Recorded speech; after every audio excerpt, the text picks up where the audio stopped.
So let's talk about soulmate contracts.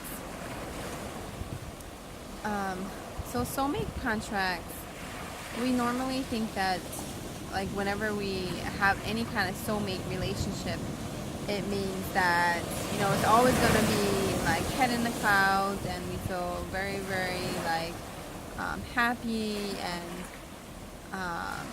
your soulmate is supposed to be able to read your mind, and it's supposed to just be amazingly happy all the time. But actually, when we have any kind of soulmate relationship, whether it is with our family, with our friends, with our loved ones, they're all there because in some way or shape or form we have created what we call contracts between different souls that we carry on a lifetime after lifetime. So, but actually when we have soulmate contracts, it can really disempower a person. And the reason that is because it's whatever you and the other person have decided to like play roles for each other. We kind of like almost have life lessons and specific patterns that we desire in those type of relationships. So for example, if your son and daughter relationship, or you are mother and son relationship, if in a past life you were like friend and friend, then in this relationship, obviously, even though you're mother and son, the last thing that both of your souls remember is being a friend. And so when you, as a mother, try to act upon and show your love and try to help your son, everything about how your son relates to you is like a friend relationship. And also the soul itself wants to finish the contracts or experiences that you both had together in that previous lifetime. And the longer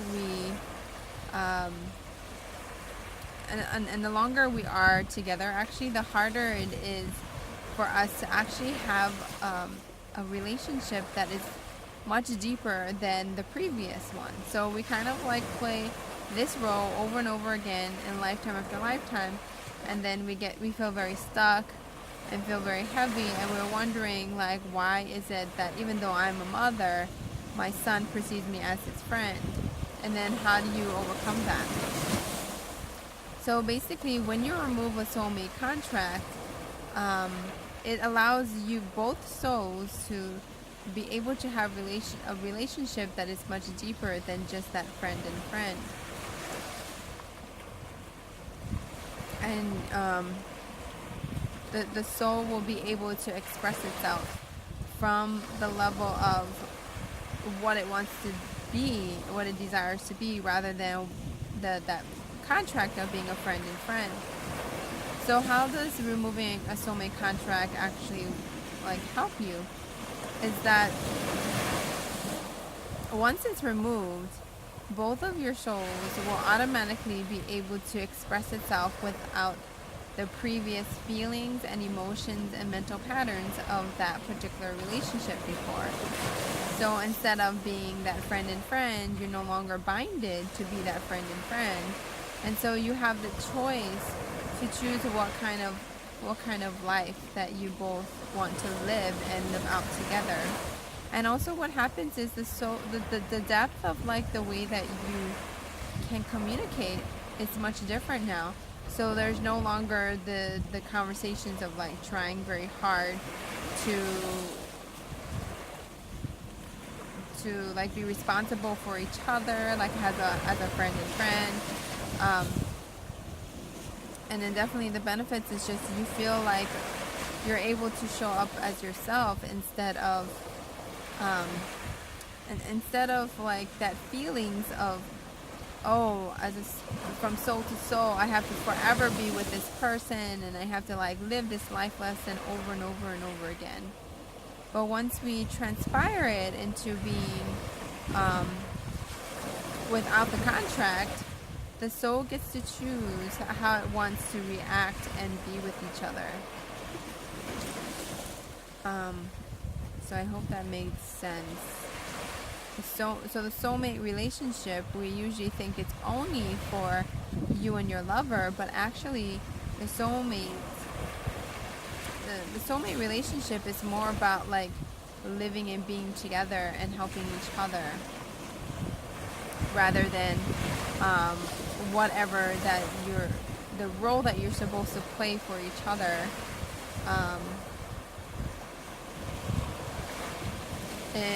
It can be a better choice for each of you instead of having to do and be that certain way.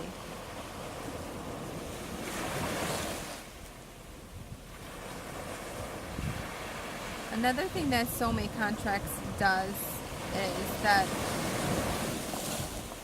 when you have that intimate relationship with your partner, for example,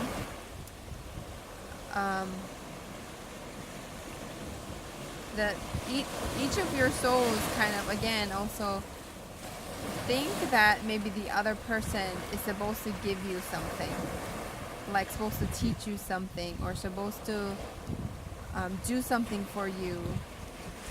But when you don't have a contract, there is no thought forms or feelings about that, and you become very much more aligned to each other in terms of the depth of loving each other, not based upon those expectations, those feelings, those thought forms that kind of come through whenever you're with that partner. So let's say, for example, like there's a protection contract between you and your spouse, and so there's always that feeling that you have to protect your partner, your husband, and no matter what he says and does, like you always feel like you have to protect him, and you have to be careful that maybe he might get into a car accident, or maybe he will do a stupid thing, and then you'd be very devastated because that's all you remember in a previous lifetime was this feelings of having that to protect that person. Or, for example, a healing contract, you always feel obligated to be responsible for this other person's health. And this other person's health, like if they are sick and they almost act like as if they're dying, you never really get to feel like an intimacy. Instead, you feel like you're kind of like the mom who has to take care of their son, and like that obligation that maybe he might die if I don't take care of his health. But in actuality, he just needs to take care of his own self, whether if that's even a mental health, like having depression or something like that. So if that person doesn't feel very comfortable with knowing how to deal with their depression, then they will rely on you to like pick them up, to make them feel better all the time, when in reality they just need to create happiness for themselves.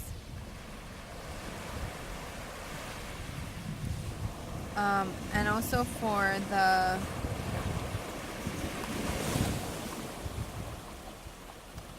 so for the soulmate and the protection and the healing contracts, it's all about trying to align, when you release it, you no longer feel like you have to be a certain person who you're not. And also your partner also relates to you very differently after the clearing, because after the clearing they almost like kind of wake up to realize that they are the creator of their own experience, and that they themselves have the power to create their lifestyle that they wish. But they were so binded by you in such a way to really depend on you. And so with that soulmate contract or that protection contract or healing contract, if that's not removed, the relationship can never really evolve. That's another thing, that they cannot really evolve because it only can stay at the level of what the memory is.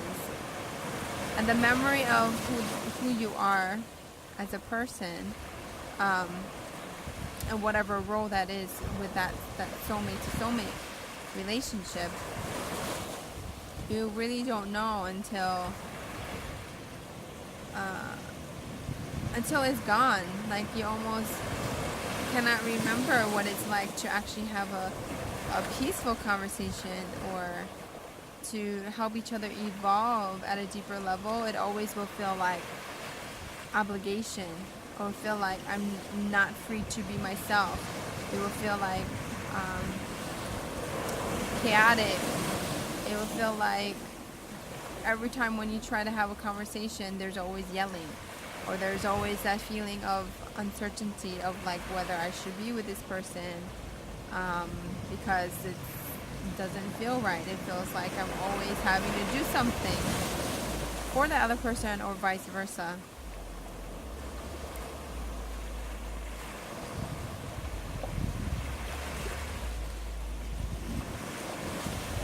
So that's one kind of contract.